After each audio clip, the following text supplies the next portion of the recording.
Hello. Naveen, Yeah. Good morning, everyone, and you're very welcome to Avenir.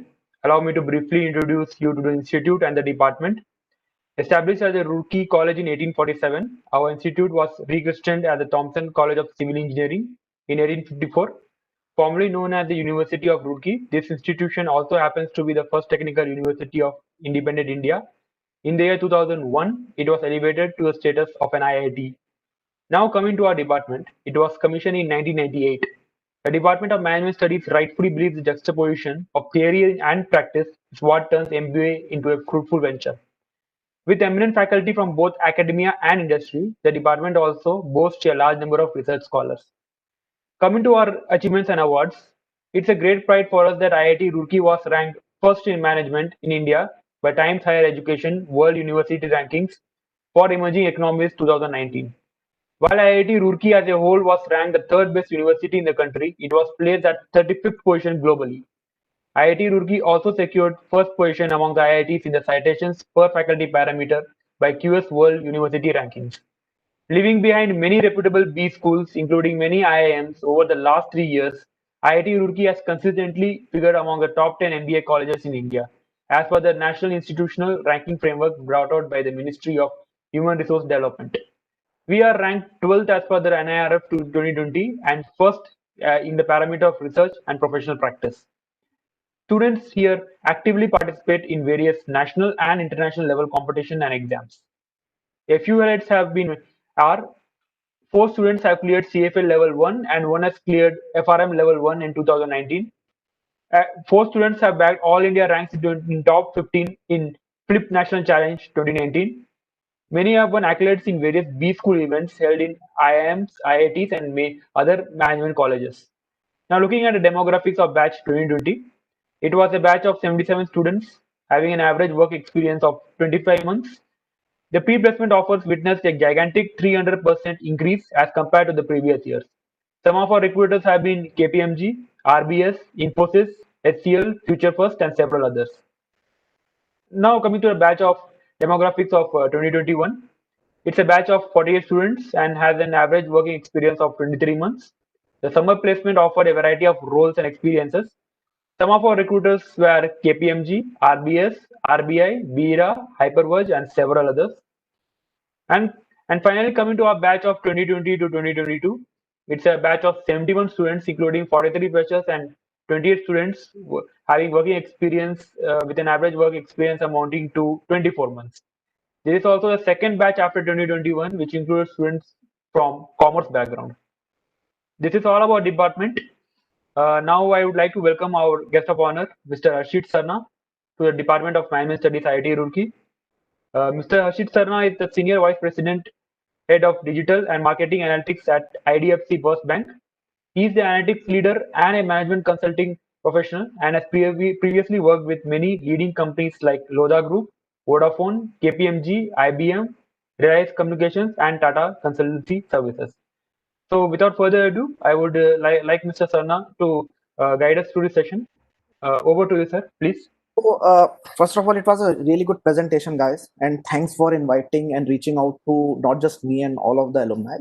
I don't want to make this a very formal kind of a presentation. I was just thinking like what to present and what kind of experience can I share with you guys. And I thought, let me be very honest and share the kind of experience I have gained over the period of from the time I have left campus, in the initial 3 to 5 years, when you are just a team member, you are dealing with your colleagues, clients, or your peers. To the time you gradually become a team leader, and then you start venturing out towards a leadership role. So, what has been my journey, and how can I share those experience more in an interactive fashion? And I'm sure I used to sit and I was also based out of this college.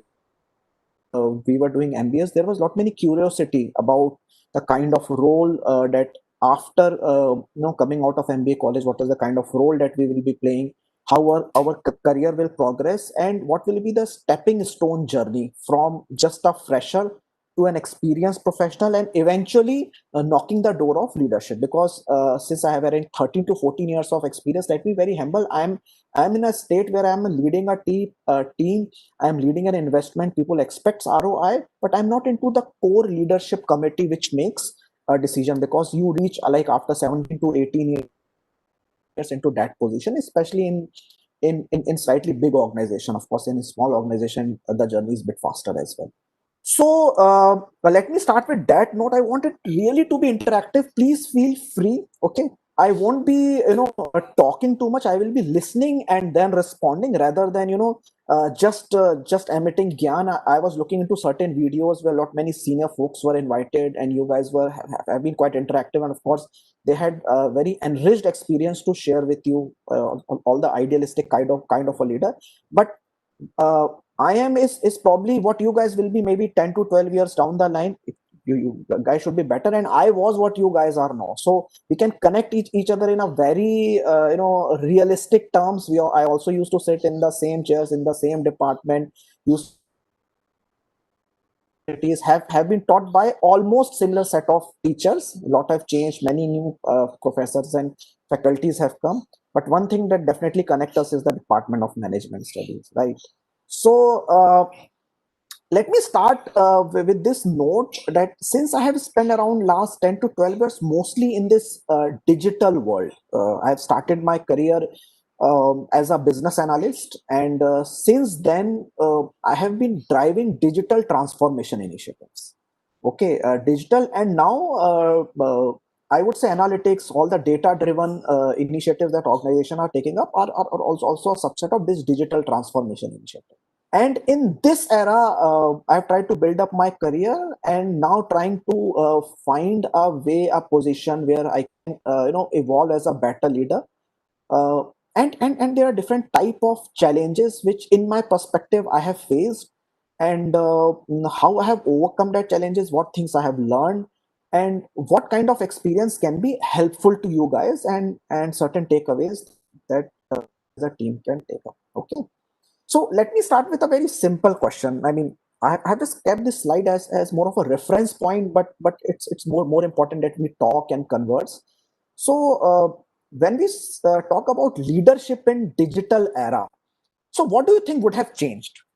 So leadership has been a very common phenomena since the time of Chanakya, to the time of imperialism, colonialism, to the time of Athenism, to the modern industrialization era, and now we are of course moving towards digital era, and it will further evolve. But one thing that will remain constant is leadership. Someone has to be visionary, someone has to be leader. But as the time changes, as the time progress, as our way of working, way of thought process, way of conversation, see, we are conversing in a very new way. Never this conversation has happened ever the way we are conversing nowadays. So as a leader, what do you think might have changed conceptually? How do you think this digital inclusion, digital invasion, digital economy, and digital ecosystem would have forced leader to evolve over the period of time? Any idea? Just be open, think and speak whatever you guys feel. Let me get the context. Over to you. I'll not talk for next 2 to 3 minutes. I'll just listen. Anyone? Sir, can we say mode of communication and the where the information gets exchanged has changed a bit? Information exchange, right? Anything else? Controlling teams is much tougher now, sir, because there is no face-to-face interaction, and also you don't know how the feedback between teams and feedback between team leaders and team people, or between one team leader to another, how it works, you're not sure. So it's much tougher in this era. Yeah, much tougher to connect with your team. I would say instead of controlling, I would like to use the word connect with your team. Connect, Yes, you are right. connect. Yes. Only thing is, don't even see this is a COVID scenario, and after 6 to 8 months, it will pass. So digital is not only about this. Of course, this is the peak and something unusual that we have seen, and it will like stay with us for generations. But in general, when we say about digital, yes, the way we communicate, the way we connect with the team has changed. Anything else you feel? Leaders will have to be proactive in terms of contacting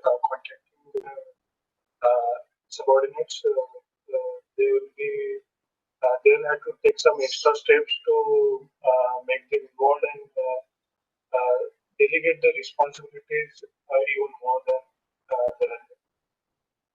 the Delegation of the responsibility have become slightly tougher, is what I believe you're saying, Piyush, right? No, it would be more should be more responsibility should be given. That is, ownership should be given Responsibility more should be on the given to the team members. Right. To subordinates. True. Right. So, but that was common before as well. Anyways, yeah. Anything else you think? Especially in the digital era. Like tracking has become easier to like the how the team is working, like the project stage, Tracking like has is there become any easier. yeah like we can easily track like through We various can tools. easily track. Okay. Okay. Anything else? Who is class representative? I can see CR with no face. Who is CR?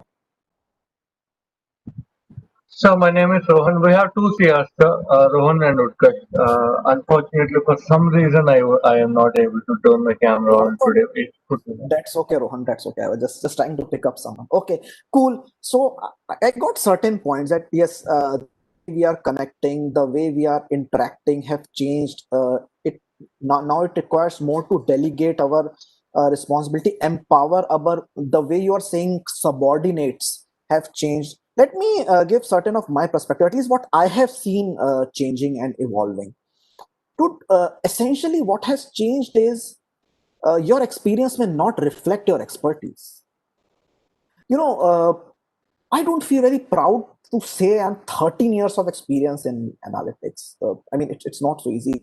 And at this point of time, in fact, I have been reaching out to my uh, colleagues and my old batchmates, and I'm hiring people.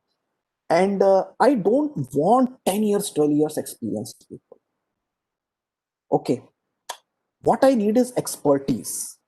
And every now and then when you evolve, the rate of change have evolved significantly during this result. If I'm saying years of experience, people will say, please sir, I don't need that experience. Do you guys agree? So that makes it so much difficult for us to prove our leadership. How can I prove my leadership? If you are 3 years or 5 years of experience person, then would you like experience? No. You may like something which he can value add to you. He can give you certain direction. But with experience, are we gaining the right expertise? To be very frank, when I started my career, I used to work in ERP systems. The implementation of Oracle, Siebel, SAP were the like in thing during those days, 2007, 8. Every organization from the era of, you could say, computerization to network connectivity and information technology. This was achieved by late 2000s, but then was the era of ERP implementation. So knowing about SAP, Oracle used to give us an edge. And if you have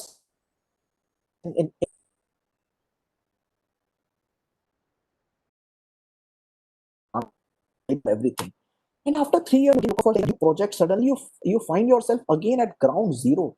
I don't know anything. So so for initial 3.5 to 4 years, I was part of this ERP implementation project, and after I joined this data driven analytics project, I was 4 years, 5 years experienced people, and the team of data engineers who were working with me were like 1 or 2 years experience, but they were much more knowledgeable. Their knowledge was more relevant than mine ever was, because I have never seen a data engineering before that in my last 5 years of experience.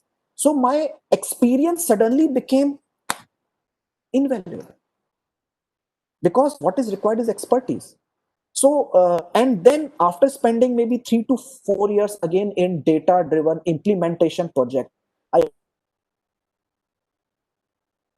this organization and I realized that managing a database, preparing a data is way different from analyzing the data and converting data into a business problem and solving those business problems. And again, my experience was not so much useful. I have to again start a new expert.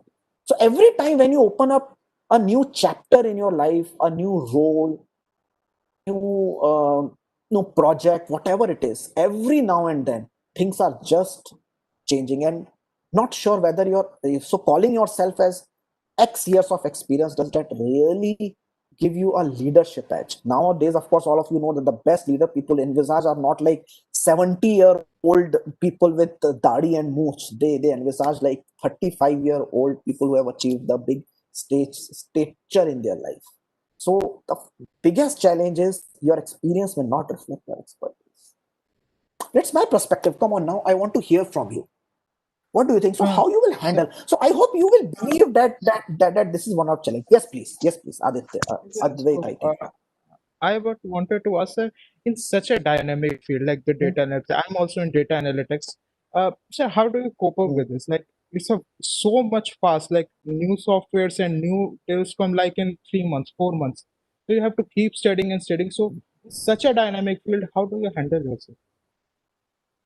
Perfect. This is a fantastic question, and I will be answering that during the entire discussion. I actually want to stress on this part because I believe as an evolving upcoming leader, this is the only thing that you have. This is the only challenge that you guys will be handling. The question that you have asked. Hold on to your thought. We will be discussing a lot about this. I will be and I will share certain of my experience, like how I keep doing it now and then. You know, this bank only I joined. So when I joined, so here we are doing a lot of implementation on cloud, and this is my first experience ever. So how do you cope up? I'll come to that. Any other question? Any other relevant question? So do you think this is a good perspective, or do you think like this is a relevant challenge? And how you guys will think that you will be able to handle these challenges? Like after MBA, you will in certain organization, and with utmost certainty, I can guarantee you that the platform or the people with whom you will be working with, you would have never thought of the expertise that they would be having, which you will not be able to bring up. You will be having a lot of engineers or people who are lesser of experience than you, but much more relevant. So assume yourself in that situation, and I'm with utmost certainty I can say you will reach to that situation. How you will handle it? Let me ask your perspective. Any perspective is good. Sir, actually, however good one may be at his skills, at his data analytical or his analysis skills, fundamentally it boils down to how you can handle the emotional situation and the emotional connect you manage with your teammates and all. That is not something everyone can do so, because I also observed in my previous organization that a lot of politics and play and all that, and you have to somehow manage that also. So overall, that conflict management becomes very important, whichever field we are in this particular era. So emotional question actually gives you an edge. Perfectly fine. Any other perspective? Sir, also in this age, digital age, continuous learning and continuous upgradation of skills is very important, I guess. To be Continuous learning and continuous updation of skills. That's so guys. That's so 6 years or 7 years before continuous learning and continuous education was used to give you an edge. Now it is necessity. It is not important to grow. It is important to survive. Just to ensure that your job continues, you become relevant. Believe me, continuous learning, continuous education, continuous hands-on is no more a desired skill. It is the mandatory skill. If you don't have it, please sit at home. I mean, as simple as that. You know, one of the question that the CHRO of my current organization asked is same. Harshit, how do you ensure that every time you join new organization, you stay relevant? One question that, I mean, even when I hire people, that's what I ask. And it's not only asking the question, it's handling it. So my question to you guys is, how will you ensure? It's easy to conceptually say that continuous learning, continuous education, but how do you do continuous learning and continuous education? Any idea? Hello, any sir. Am I perspective? audible? Hello, sir. Am I audible? Yes, Okay. Prasad, you are very important. Tell me. For me, I always like to learn something from Coursera, and I always think if anyone is intent to learn anything, it is either available on Coursera or YouTube. So first, I need to know those things where I am lacking, and then I would find the relevant courses or relevant skill set that are provided by different platforms, and I would go for that. So if anyone asks me right now how you are going to improve, so I can assure them that I have already done 10 to 12 courses, and those are of various fields. So if any new challenge comes, I would learn them again, I would work hard, and I would like to give my best on that field. So that would be my answer. Thank you. No, that's very good, very good. So one important thing, Tushar, I think that you have highlighted is I keep learning through all digital mediums, right? Uh,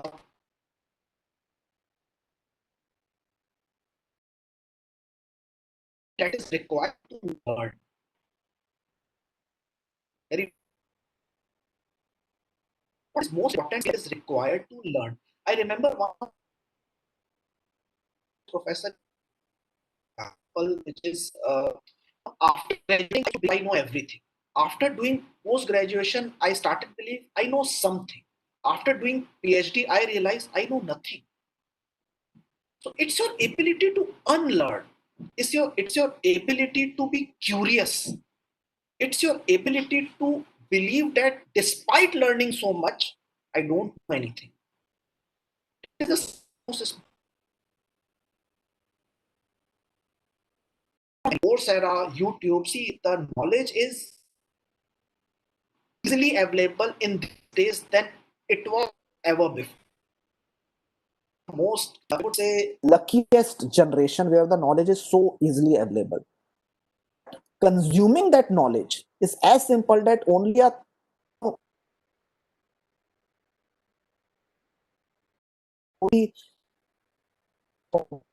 stretch till the time we don't have the zeal of learning, we won't be able to learn. But yeah, so point valid.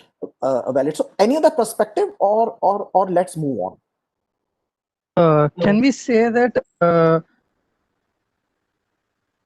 developing with curiosity and improving knowledge, but at the same time, know how to apply that learn knowledge, acquired knowledge in real-time application is the most important aspect. Definitely. So that's where the difference between intelligence and wisdom comes into picture, my friend. Intelligence is your awareness of the fact. You know Python, and you know analytics techniques. It's your intelligence, but your ability to convert it into a value at which can be recognized is your wisdom. Very valid. So let's see. So the way it has is each assignment is new. Continuously think, adopt, and evolve. So the question which one of you have asked that, sir, how do you ensure that data and every time? I mean, it has been close to 7 years, and I've been across a telecom industry, I've been across real estate, and now I am into banking industry. And it's not only a change in industry, that's the smallest part, believe me. I always used to think that how will I manage a change in industry? Everything is changing. The platform, the type of people, type of vendor, the expectation, the industry, customer, ecosystem, legal ecosystem, virtual ecosystem, economic ecosystem, everything is changing. And the worst part is it is at the lightning speed. Every 6 months something is new. I have spent like around 11 years in telecom industry, and every 3 years government comes up with something new, which is like revolutionary, path breaking, breathtaking, nerve breaking, heart, mind, everything breaks. So breakdown used to be a part and parcel of industries, telecom industry, fintech industry. If you are part of digital era, every 6 months, the moment you build something new, it will just become invaluable. You can't fall in love with your own product, with your own creation. It will just become. In time you think that now, wow, take you, someone would have already reached there and would have crossed that level. So continuous thinking, adopt, and evolve. Learning from everyone is very, very important, because one of the thing I would like to not correct but evolve a perspective is not many people were using words like subordinate. Not many people were using like controlling your team. Although of course, it's a early stage of your career, and you might think. I mean, it might be the not the right or the best choice of the words, but you know, organization like for next 1 year or 2 year, depending on the how much time is left with this department, you're paying to learn, right? All you have to do is learn. But when you get into an organization, there is a difference between learning and delivering. Okay, when management trainee joins, I said that last till last year you were valued, or you were judged on your ability to learn, but now we will value you or judge you on your ability to deliver, right? Because it's not there. But while delivering, you have to ensure that you are learning. So how will you ensure that? So apart from YouTube and Coursera and all these things, one of the most important part of learning is learning from anyone and everyone. Have you guys seen that movie called Ratatouille? It was a very interesting animation story. I remember where a rat used to cook. Who was a chef? Yes. Yes. Becomes a chef. It becomes a chef, so purely based on Yes, passion. purely based on passion. And in that movie there was a character called as Ego, who was a critic. Then he says one line that not everyone can become an artist, but a great artist can come from anywhere. The moment you said, I will learn only from a successful person, you have restricted your mode and your era or scope of learning. You can learn from anyone. And if you ask me, the ecosystem from which I have learned maximum, believe me, it's not my superiors, definitely not my peers, but my team members, because they come up with the most relevant learning. I used to sit with previously DB2 developers, because no matter if I'm dealing with my top management, product heads, marketing heads, or top management professional, my bosses, and sometimes my clients, because I have been into consulting as well as in-house technology team as well. I need to know what is going on inside the system, and that my leaders or my peers cannot teach me. That only what you call as subordinates, not a very good vocabulary, my dear friends. Please remove subordinates from yours. These are your team members, and they are the best people who I can learn from. So when you say that with whom you learn, my single piece of advice is anyone can teach you. Be open to listen, be open to adopt. I used to sit along with all my data scientists, my data engineers, all the developers, testers, sit along with them. Just look at their screen. 80% of the learning will be there only, because then you will have ability to connect the dots. You know what your client or your top management is expecting, and you can see what the real team members are delivering. It's all about connecting the dot and painting the right picture. That's how there's a continuous learning. I'll stop for a while because it's all about continuously think, adopt, and evolve. Any ideas, any other views, any other discussion point? Please be free. I don't know. मैं तो आप लोगों को देख भी नहीं रहा हूँ, तो I don't know how many of you are sleeping, talking, but I believe only 4 to 5 people are talking. So, and any other perspective, any other idea you think, कुछ और बोलना है? Sir, as you are from digital technology and you are working on that, so in recent times, Indian startups are trying to develop a new app store. So they are trying to get out of the Google Store and App Store, as they are paying high charge. So what's your thought on that?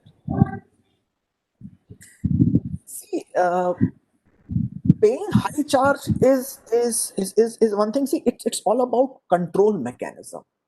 See, there is no anti-competitive law which is currently being applied in the digital platforms. There are only two people. It's either Google or Apple. You don't have any other option. So when there are only two, so what happened when East India Company evaded? So there were many merchants and good weavers who were based out of West Bengal.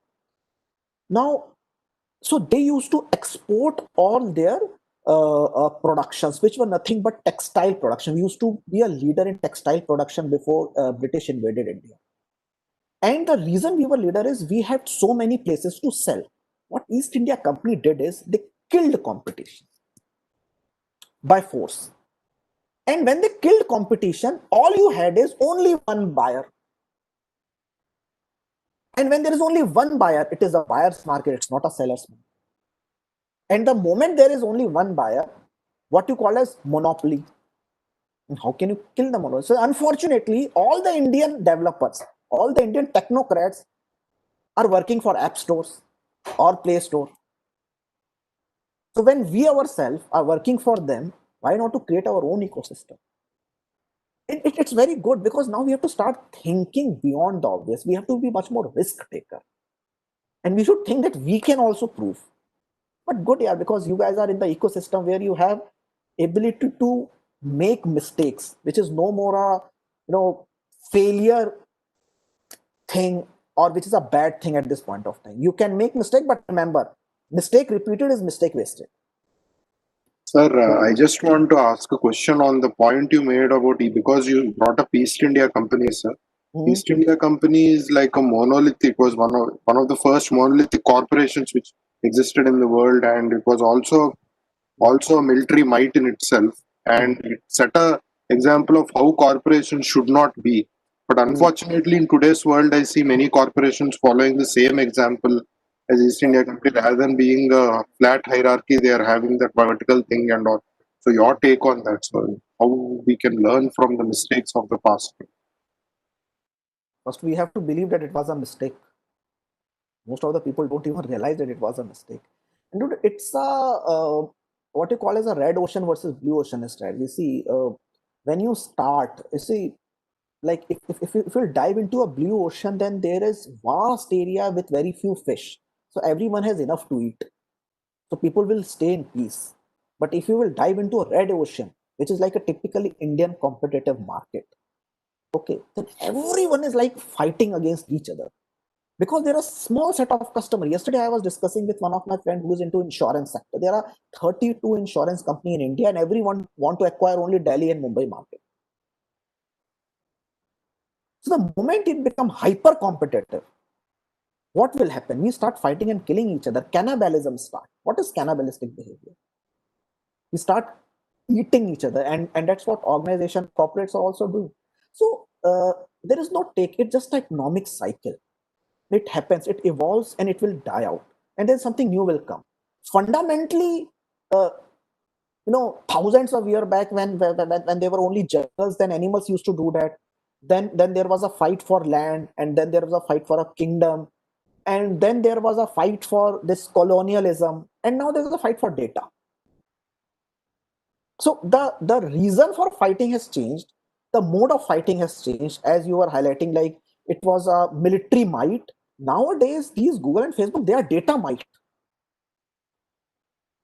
right? So even if you will look into geo, does any one of you know what is the genesis of the name Geo, GIO? Anyone? Reverse it, it will give a out Yes, that will change the mankind. yes, because data is the new oil, and most of the war has been because of oil. That entire Gulf War was fought because for oil. Okay, because that's the war. That's what fuels the communication and the transportation of erstwhile humanity. The communication and transportation were driven by oil. If you have oil, you can communicate, you can transport. Nowadays, if you have data, then only you can communicate and you can transport. If you have platform, then only you can communicate, you can transport. Right? That's a new power. But fundamentally, I was saying I don't have any take. It's a natural evolution process. In this world, you just have to be smart enough to earn good amount of money, buy a good flat, marry to a good girl, and live a really good life. Find your way within this and move ahead, because fundamentally it will start with blue ocean, it will convert to red ocean, everyone will die, and something new will. That will keep on happening. That's my perspective anyways. So that was it. Let me as I was discussing, like, expertise is respected more than experience. So if you want to be a leader, you cannot only say that just because I have a designation, like someone actually started with senior vice president, it does not really bother. I mean, nowadays it does not really matter actually what is your designation and whatever it is like you are recognized by your identity, by your ability to deliver, and most important by your ability to bring relevant expertise on the table. So expertise and experience now go hand in hand. So uh, you should know, if you want to earn respect of your peers, team members, your superiors, your colleagues, you need to be expert in the right thing. Any take on this? Any perspective?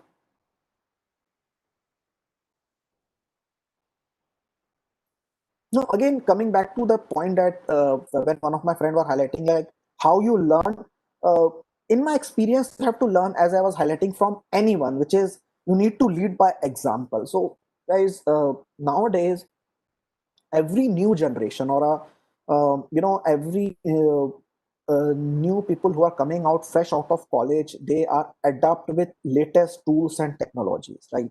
Within 2 to 3 years they will be working with the most relevant tools, technologies that were being during those time. Okay, so you have to learn from everywhere, be it your peers, superior, team members, books, codes, hands on, everything. So ability to evolve, ability to develop yourself as a leader, which is the emotional question. One of my friend have also highlighted that is something that you can learn from past experiences. Read books from different authors who has a different sociological and demographic background, so that you can evolve a lot of perspective. Because if you can't travel, of course after a couple of years, then again things will change, and I hope the travel industry will come back and flourish again. But when you travel, it's what enriches your experience is your horizon of perspective.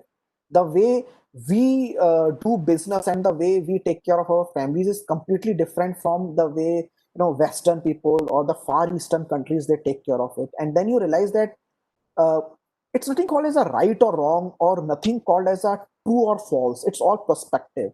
And the moment you start becoming judgmental, you start evolving your perspective. So as I was saying, like, you want to become a leader and you want to continuously learn and grow, it's very important to keep challenging your perspective as well. That I can be right, I can be wrong, and what is right today may be wrong tomorrow. So it's a perspective that will keep evolving.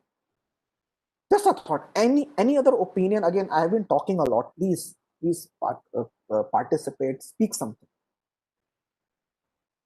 Perspective is important, as you say.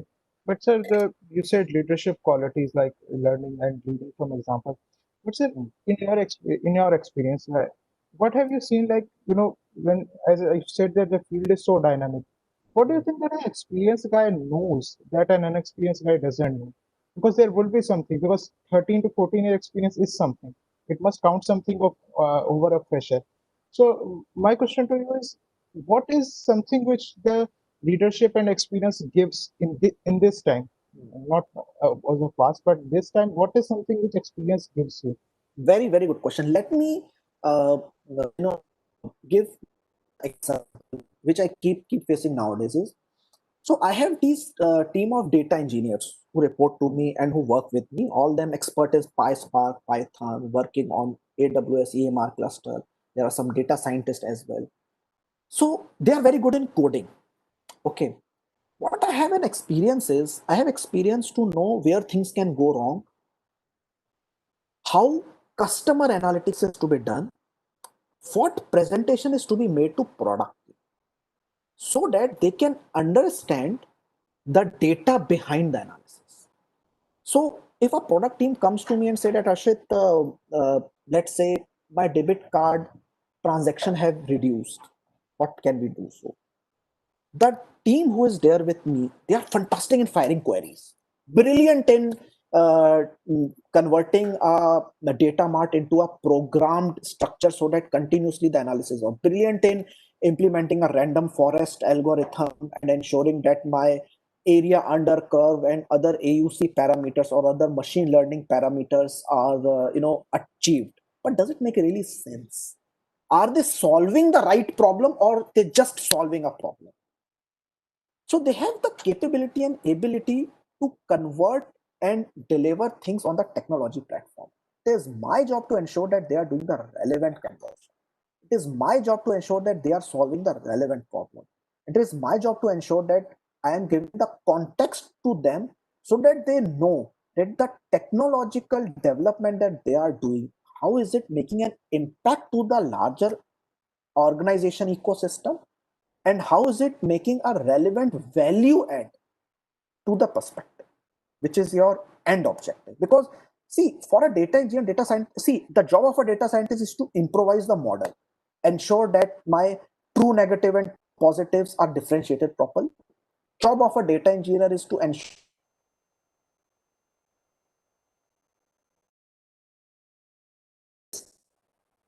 that the accurate ecosystem. It's job to connect all the three dot and ensure that entire platform is actually delivering customer experience and ensuring that the organization objective of meeting customer profitability, ensuring good customer experience is met using these three tools and technology.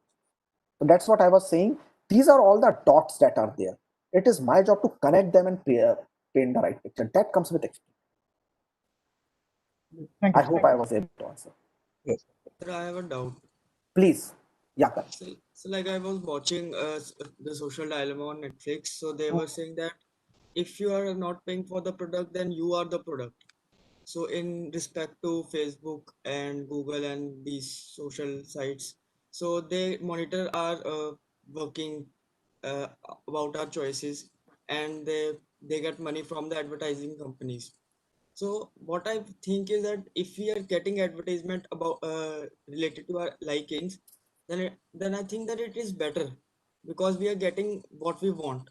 So how are we getting used? So my dear friend, so it's a perspective. So you have very valid perspective that you know what you want, but fundamentally I can question: do you really know what you want? Second thing is, we don't know what we want. We believe in what is visible to us. Visual memories are strongest. So let me give you an example. Say, for example, if you want to buy a leather belt, okay. Now, none of us who is part of this entire discussion may become a judge, and what we do is we go and we do that weird touching, that like we are all the leather expert. But tell me, what the hell do you know about leather? You don't know anything about leather. Okay. So if you will go to a roadside shop or a small shop, you will ask for a leather belt. He will give you a leather belt, and he will give a variety of from maybe rupees 200 to rupees 500. But if I know your pocket, and boss, you can easily spend 1,500 rupees on a leather belt. I'll only show you leather belt starting 2,500. That's how I use you. That is what is contextual marketing. And in very simple term, improving profitability. If you can afford to buy 2,500 rupees ka leather belt, I should always I show you worth a leather belt which is 500 rupees. Because the moment I will show you through 500 rupees, you will always buy that 500 rupees. So you feel that you are being, that's how you are being used. We always keep on adding more value and extracting, more money out of customers. So all these contextual marketing and these data science driven outcomes, they ensure that the value add is improved. That's how it happens. I have a doubt, sir. Please. So since you have worked with many data scientists, this is the one relevant question that you may the race for data, the race for database business, and the hello. Am I audible, sir? Yes, Karan.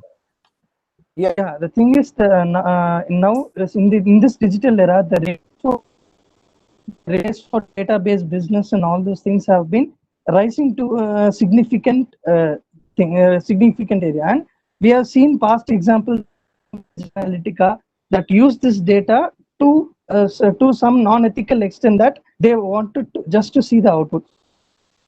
Point of view, where this digital era is going, and how can we maintain the ethical conduct in this data-driven era? Sir? My God, I'm not sure whether I'm qualified to address that answer. You're talking about something which someone like Mr. Narendra Modi should answer, but let me put an attempt to it. You know, let us into what is ethics. It is when all of us jointly believe that this is something which is good for society and this is something which is not good for society. So our joint belief, which so-called good for society, we start calling it ethical. See, it is like this. If I'm a powerful politician, I will only highlight what good I am doing, and I will ensure that the visual memory of the people get memorized with what I am showing. So if I'm, see, it is like this. Now, if you will keep speaking loudly about something which is false, people will eventually start believing it is true. Okay? Because they don't question. Largely, people don't question. They will believe in whatever you will tell them. And the more you tell them, the more they will, as simple as that. So when you're talking about ethical, the ethics has nothing to do with data or technology platform.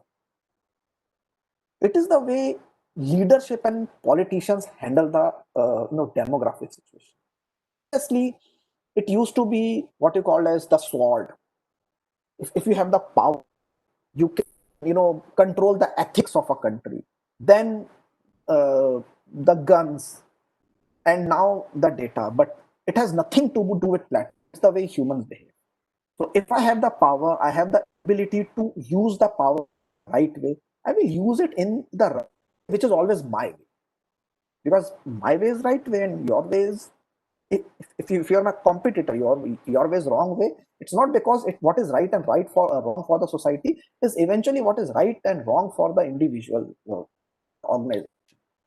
So that it does not mean that it may be the what I have given you is just the way I see it happens. Okay, things keep on evolving, but yeah, fundamentally I don't see ethics or all these as data driven or something. It's all human driven and people. Does that make sense? Sir, one question, sir.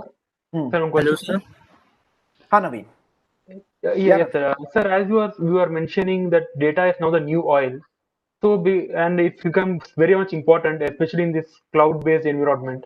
So at the same time, there are many data privacy concerns occurring. Okay, many have many major concerns about related to data privacy. So what are your opinions or thoughts that how to handle this challenge, data privacy? Build up a career in information security, earn a lot of money. See, challenge will always be there, guys, because a few years before, when gold used to be the basis of currency valuation, then everyone is trying to steal gold. Prior to that, it was grains. Prior to that, it was oil. Now it is data. So again, it is not the form specific. It is the way people is specific. So everyone is trying to eye the same set of eye. The only way to handle it is, of course, you have to create a policy and ensure the implementation of the policy. Opportunists, if you think that there is a lot of scope in getting in this information security and breach of privacy, then build up a career in it and try to show the world a new way. Otherwise, see, anything which is powerful, everyone will try to eye on that. As simple as that. The only way to do it is keep on increasing the quality of the locks that you are building. That's the only way. Otherwise, there will always be a long debate whether GDPR is good or does our Indian legal system have enough rules and regulations to prevent the privacy of the local citizen? Who will prevent the privacy of the local citizen? I think when जब रक्षा होता तो government itself actually want to know most about you than anyone else. So do you think that they would like to build up a policy? But yeah, they will keep on doing it, and the debate will never happen. Will never stop. But yeah, if you feel there is an opportunity, build up a career. That's the way opportunist manager should think. Sir, Hello, sir. Okay. Yes, I wanted to ask a question. that how data analytics has transformed the financial roles in banking sectors. That's a very good question. Yeah. First question, which is relevant from placement point of view, to verify. Very good question. See, nowadays it's not only banking sector for that matter. I've not even completed 1 year in banking. Everywhere, see, previously the communication used to happen over meetings, people. Now the communications is happening over digital platform. So the way communicating with the customer is not through branch. You know what Bill Gates said a year ago is we need banking, not banks, right? So nowadays my customer interface is not branch. It's not people or a branch representative. It's your screen. All of us, all of you are using the app and the net banking. So it's on screen. So every customer experience that I want to create, it has to be delivered on a digital platform. And to deliver that, instead of people with a product skill set, now tech skill set. So that's why you will see one of the department of most of the sector where recruitment never stops is this data, technology, and digital. They're always hiring. So that's how the have evolved, because the way we communicate with our customer have evolved. Make sense? Should we move on? How this data analytics is helping banks to know their business better and prevent some frauds in all these things that were previously known. So see, risk analytics is a different ballgame altogether. I may not be best in answering this question. Let me give you a slight perspective. It's not about bank, but you can in fact ask this question to Akshat as well. He has been into this fin sector a lot, into a lot of perspective. But see, with data, there are a lot many ways to predict the fraud or to identify the fraud. So typically when you identify fraud like when your target variable is a fraudulent transaction, then the kind of transaction that the customer is doing either via ATM or via POS or via e-commerce, you can always build up such a certain risk analytics model or fraud detection model, which can either help in preventing it or predicting, maybe creating a type of the transaction alert, which means the customer who is doing so and so type of a transaction is more likely to fraud, or a customer or a group of people who are doing such and certain type of buying and selling is slightly unusual. So with since now everything that is every transaction can be onboarded into our data platform and lot many algorithm can be executed over them, it is now much more, I would say, not easier, but it is much more transparent now to start analyzing this data and start coming up with a model which can help in fraud detection, prevention, and also creation, depending on the which side of the bank you are. And what are the other things that bank are using this data for? See, data is used for many, of course, reporting, fraud detection, your risk analytics, which is identifying your credit worthiness, and then of course customer and marketing analytics, which is contextual marketing, promoting you the right set of products. See, insurance industry has a own set of what you called as algorithm to identify the insurance related variables, which is like your life expectancy, so on and so forth. So beyond the customer and risk analytics, I may not be able to address lot many questions, but what I see is there are many departments. Primarily, you will see the risk analytics, fraud analytics, customer analytics, digital analytics. These are some of the verticals that that fintech sector is. Park this question. I would say let Akshat take some of these questions. He may he has much more experience in finance. Okay. Okay. Thank you. Mm-hmm. But yeah, so and another point which I want to highlight especially is this. It's a very impactful cartoon. If you will see, is what has changed when I'm highlighting is people expect miracle from you. So as a leader, this is what will happen. uh, when you get into especially when you are a young leader, they expect like with since you have data. See, this is what happens when consultants they go and promise to the clients that you just buy our product and you want to be the best people in the world. So that's a promise that is made, and when you actually come to delivery, people will start expecting miracles from you. So as a leader, let me put this question to you: how you will expect this? First of all, do you believe that this kind of challenge will come to you if you are into the leadership role of any digital transformation project? Yes, That sir. people will, yes. Okay, then how you will handle such situation? Anyone? Having the right team with us, that would be the first step to start. Okay, right team. Then, so if I'm expecting that Mr. Kanan just uh, uh, deliver the entire, I identify my customer who are likely to do a fraud in credit card in next 2 months, in next one day. So what you will hire? You will hire 50 data scientists and ensure that your team is good and they can create an excellent model by tomorrow. We'll try to do.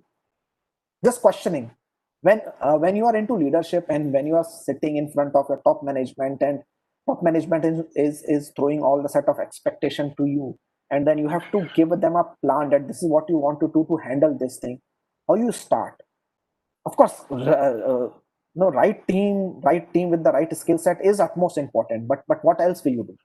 Anyone else? So choosing the right model is also important. So, like for example, if you choose a logistic regression model and if it is not working, you may have to improvise and choose a different model based on the expectations of the management.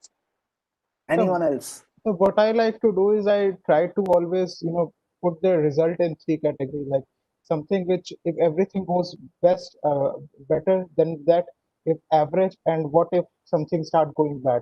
So that's how I try to differentiate of anything which I undertake. Like, okay, what's the best case scenario, worst case scenario, and what is likely to happen. Okay, That's what I try to. all engineers are thinking, can any non-engineer raise his voice what he or she will do?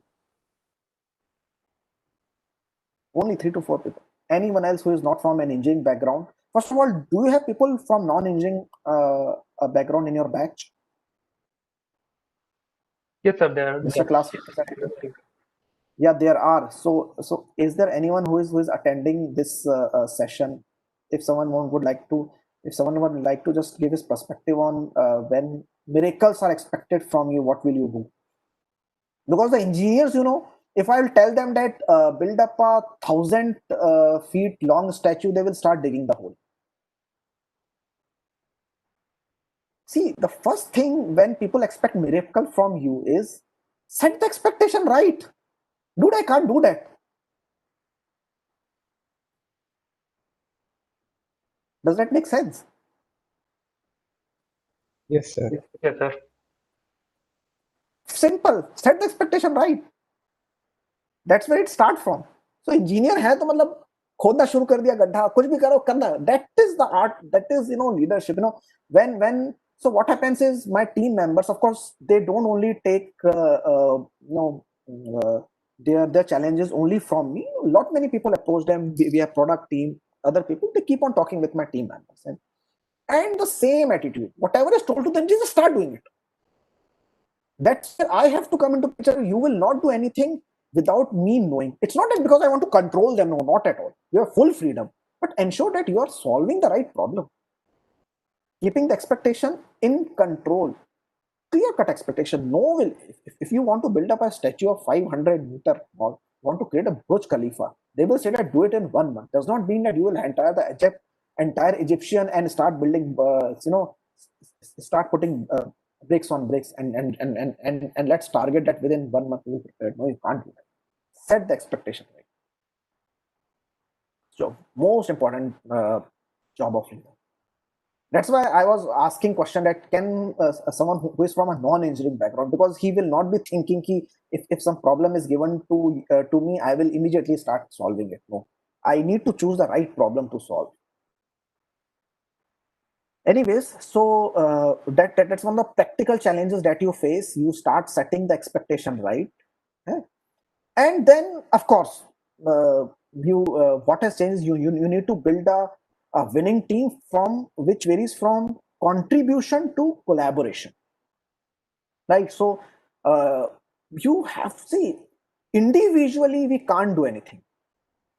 Individually, we all are doomed.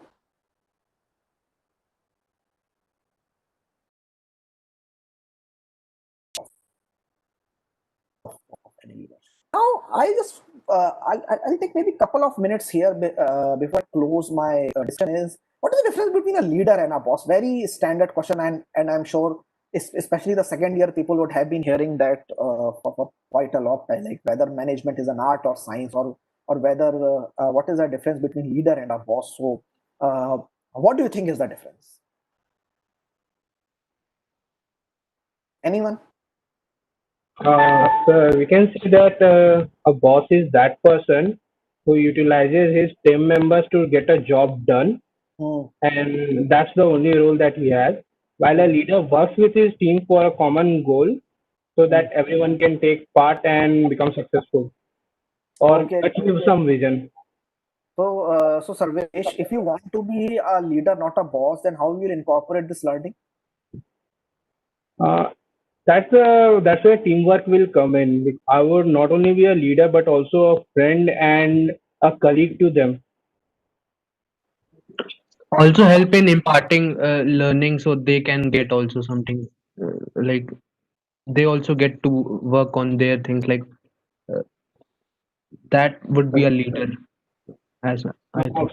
Another thing we can say is that a boss will only look for his own promotion, his own empowerment, while a leader will think from the team perspective that my whole team has to upgrade, has to upskill, and has to become better.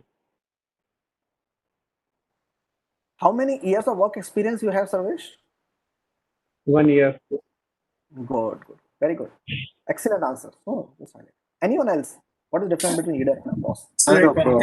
A boss only is interested in getting the work done by his subordinates. He doesn't care about anything else, like whether they grow or whether they are staying in the organization or they are getting or they are leaving the organization. Beyond a certain point, he doesn't care as long as he gets the work done. Leader, on the other hand, not only does he nurture his associates, there is no concept of subordinate with the leader associates, but also additionally he also resolves any issues they have, and he allows them to take the limelight also when they get it, so that it builds their confidence in the long run. MS Dhoni is a very great example of that. So staying in the background, just taking care of all the problems the team has and allowing the team members to bask in the limelight. That would be it. Very good, very good. So how you become a leader?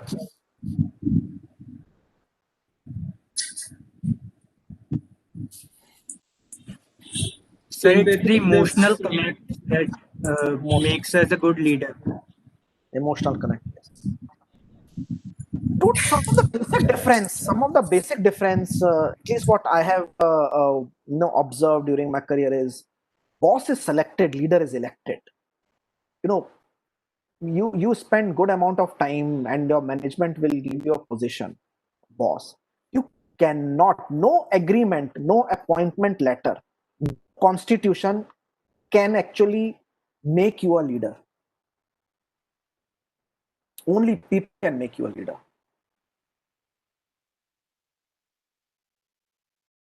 IIT selected, great company selected. You can never select and be elected because people will make you a leader. You perform and become a boss. You win trust and you become a leader. Does that make sense? So how do we win trust? By being a part of the team. Boss believe in power of position. Yes, by connecting with people. Boss believe in power of position. Leader believe in power of people.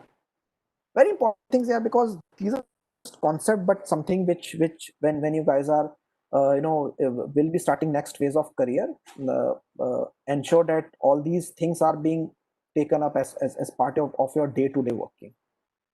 And finally, if you would have been observing my slide deck, there was one thing which is what has changed, what has changed, what has changed. So something, the only thing which has not changed is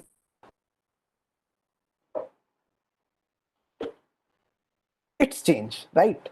So keep evolving. So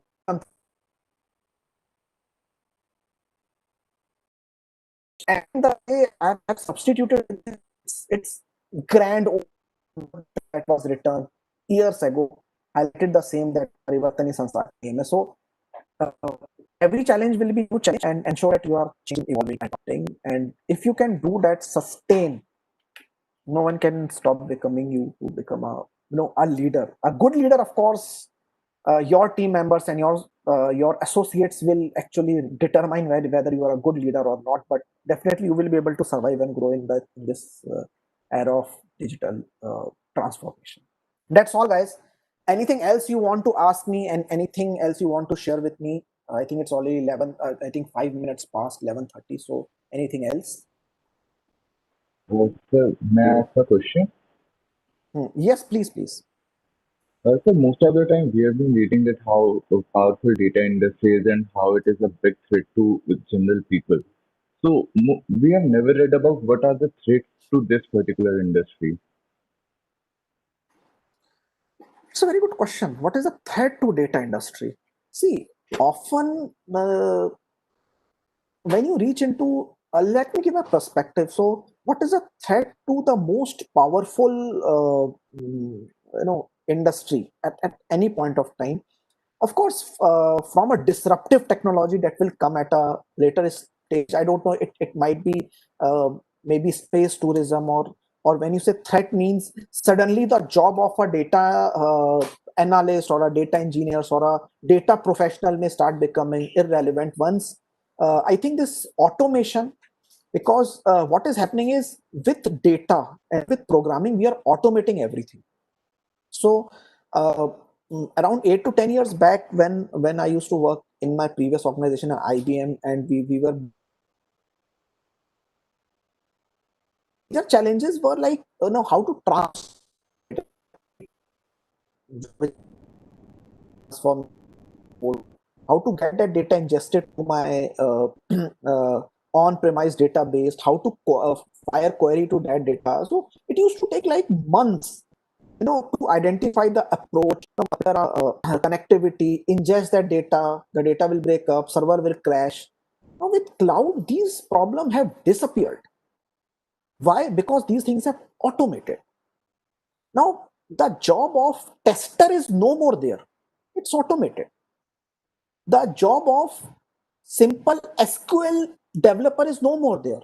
It's automated. Okay. I see 10 years down the line, I might be right or wrong, I'm not sure, but the job of data scientist will also disappear. Automation will actually take lead. Now it takes like a team of data scientists to develop a random forest or all these classification or regression model. After some time, they themselves are building an automation platform to automate their own job. But that does not mean that jobs will cease to exist. Automation will ensure that I don't bother about data because it is been taken for granted. So when there used to be a job of people used to just sit and monitor whether the data is getting loaded properly or not. That has ceased to exist. Why? Because with cloud, it does not matter. It happens like chutki. In a very similar manner, many jobs will evolve. It's not threat, but after some time, the data management, data analysis, and data extraction will become so easy. It will become so intuitive that the people who have spent their entire career in doing this will suddenly become irrelevant. So continuous automation and continuous evolution it's a very straightforward standard phenomenon. That continuous improvisation, adoption, evolution will actually ensure that what we bother about today will just become granted problems tomorrow. That's my take on it. I'm not sure what will be the greatest threat, but that's what I believe on. Thank you, sir. Okay, thank you, sir. Thank you for answering and answering our questions. And due to and I really apologize for a little bit. We have overextended our time limit. And so, if No, any other yeah, doubts, I that will be just yeah. So any other doubts, yeah, that will definitely be will reach out to you for if any other doubts we want to clear. And again, sir, thank you for such an insightful session on this leadership in the digital era. As Charles Darwin also has said, that it is not the strongest of the species who survives, not the intelligent ones. It is the one who are most adaptable to change. Only they are the ones who thrive in this digital, and so it also it's more suitable in this digital era too. So your presentation as well, the delivery of the subject was also quite exquisite, and the knowledge you shared will definitely help us to develop our leadership skills and to adapt to this volatile business environment. So again, thank you, sir, for your time.